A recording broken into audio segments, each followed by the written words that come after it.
¿Cómo se gana un Oscar, Dimén? El Oscar es un premio eminentemente político, digamos, no es un premio cinematográfico, y la idea de que hay de que es un premio cinematográfico que realmente convalida las mejores producciones que se han hecho internacionalmente y en los Estados Unidos, que es la meca, ¿no?, de Occidente, del cine occidental, no del mundo, pero sí del cine occidental, es falsa. O sea, lo que se convalida es un punto de vista sobre el mundo. Digamos, es una cinematografía que tiende a premiar cómo se hacen las películas, cómo se deben hacer las películas, marcan una serie de normativas, los premios Oscar, y las van confirmando y las van adaptando año a año. Vos hablabas de estas películas que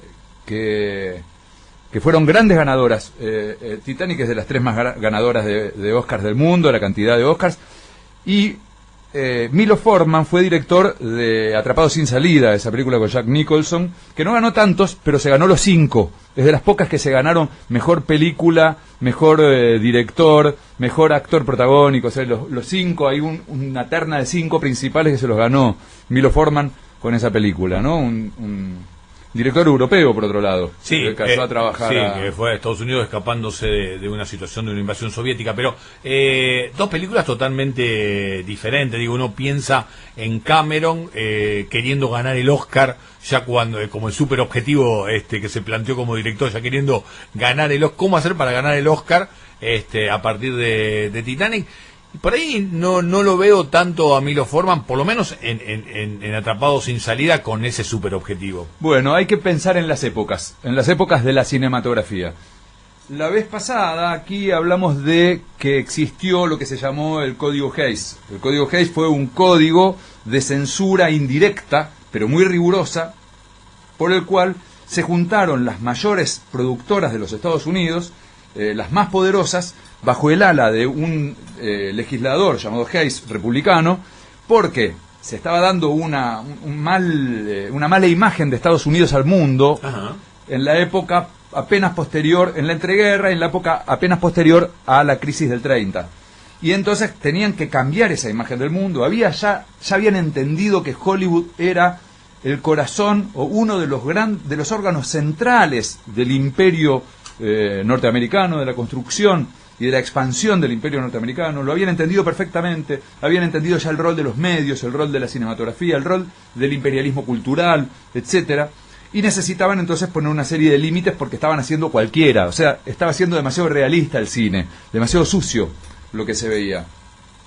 Bueno, a partir de ahí pusieron una serie de reglas muy, muy rigurosas, muy meticulosas, algunas de las cuales a la vista de hoy pasarían a ser casi absurdas, como por ejemplo aquellas que dicen los órganos genitales de la mujer no deben delatarse bajo un tul, ni en sombras, ni como un surco.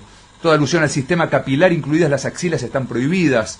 Queda prohibido mostrar a las mujeres quitándose las medias. Nunca un hombre deberá quitar las medias a una mujer.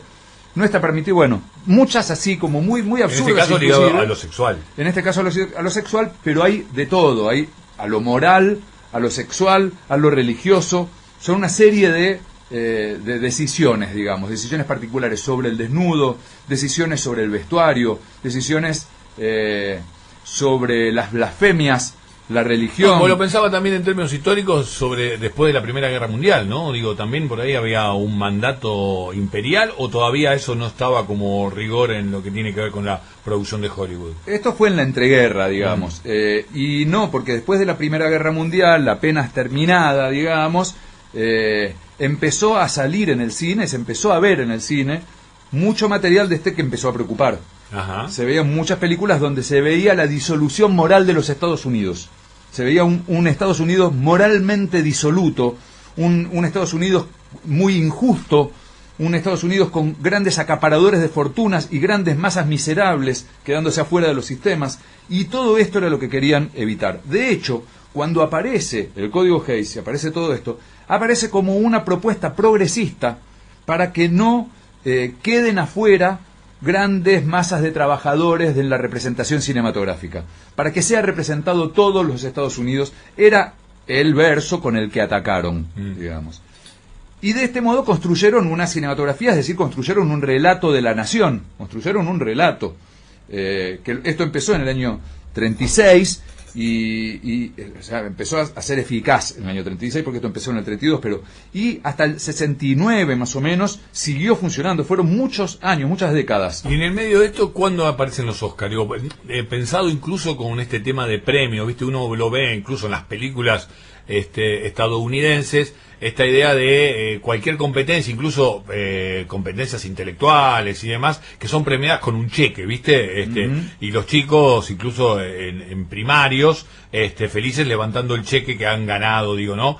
Hay una cuestión también de ese premio, que me parece que también tiene las características del Oscar, incluso la forma en que se lo levanta y tal. ¿Cuándo aparece como parte de esta construcción? Los Oscar, si no me equivoco, arrancan en 1929. Y no arrancan como son, digamos, arrancan como una cena en el lobby de un gran hotel, en el cual los invitados todos pagan entrada y con toda con esa guita que van juntando arman esta movida.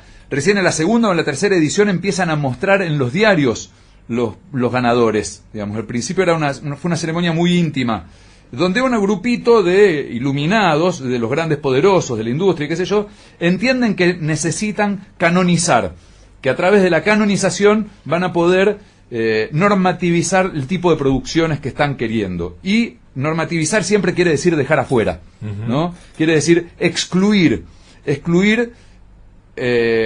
racialmente, excluir económicamente, excluir políticamente, etcétera. Entonces, cuando arranca esto, es una bandita que decide los premios entre sí. Recién un poco más adelante, creo que alrededor de los años 40, aparece otro director de la Academia de Hollywood, que fue Frank Capra, que fue otro gran ganador también, un gran director, que hizo como esta democratización de los votos de la Academia.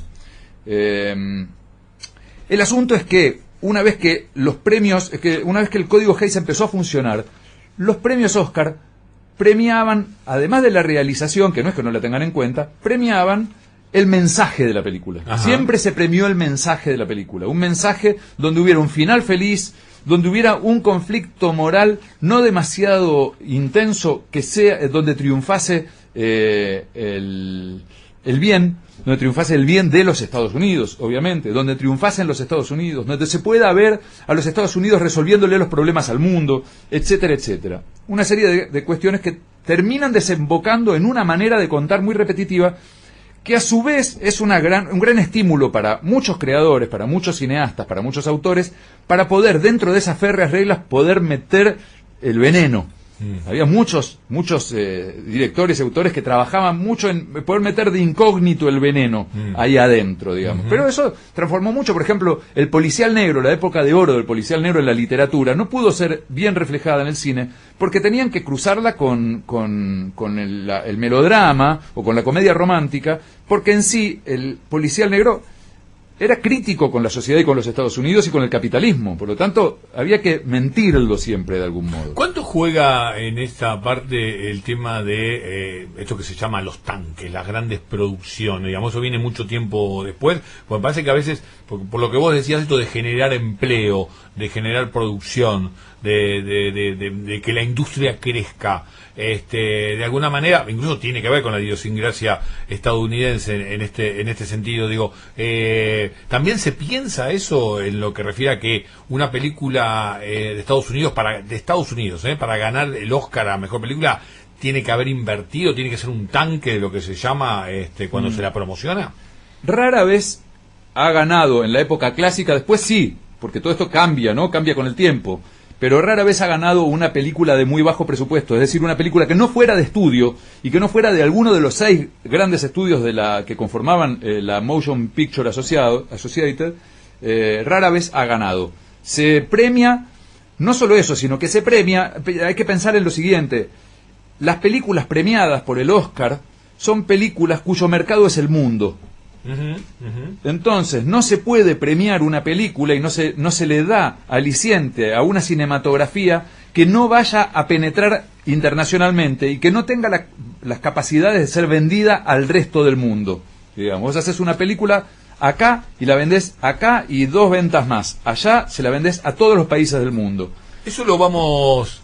Ese link nos lo vamos a guardar incluso para avanzar en tu know-how del tema de productor, porque también allí hay un pensamiento en lo que tiene que ver con la recuperación de esas inversiones, que Estados Unidos se puede dar el lujo de decir, parte lo hago adentro de los distintos estados norteamericanos y gran parte lo hago en la perforación que realizo en el mercado del extranjero, ¿no? Obvio, obvio. Las grandes inversiones, inmensas inversiones, se deben a eso, a que recuperan porque el mundo es el mercado. O sea, si vos tenés un producto que se lo vas a vender a 10 personas, tu posibilidad de recupero es ínfima.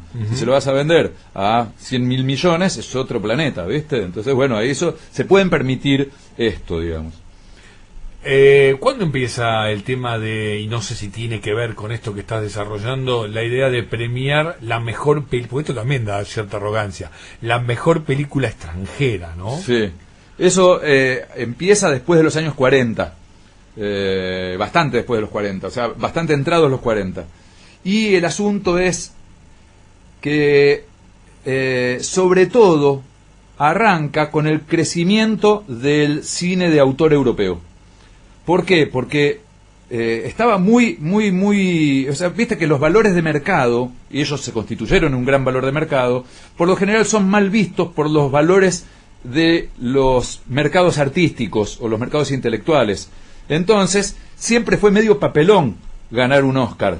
Estaba buenísimo porque ganás un montón de plata, vendés un montón y qué sé yo y qué sé cuánto, pero sos medio gil. Es como si publicaras en la editorial Planeta, ponele, ¿viste?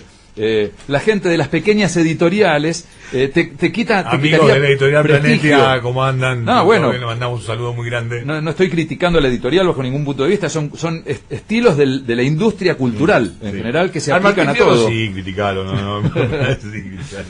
Entonces, en algún momento ellos tuvieron que validarse a sí mismos con el ojo europeo, sin perder que lo que ellos necesitaban era la normativización norteamericana.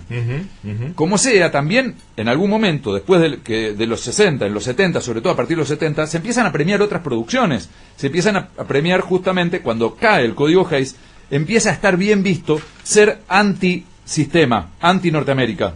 Y ahí es donde cae Milo Forman, donde se empiezan a premiar otro tipo de cosas. Y ahora hay un nuevo movimiento de las estalactitas y estalagmitas de los códigos de Hollywood.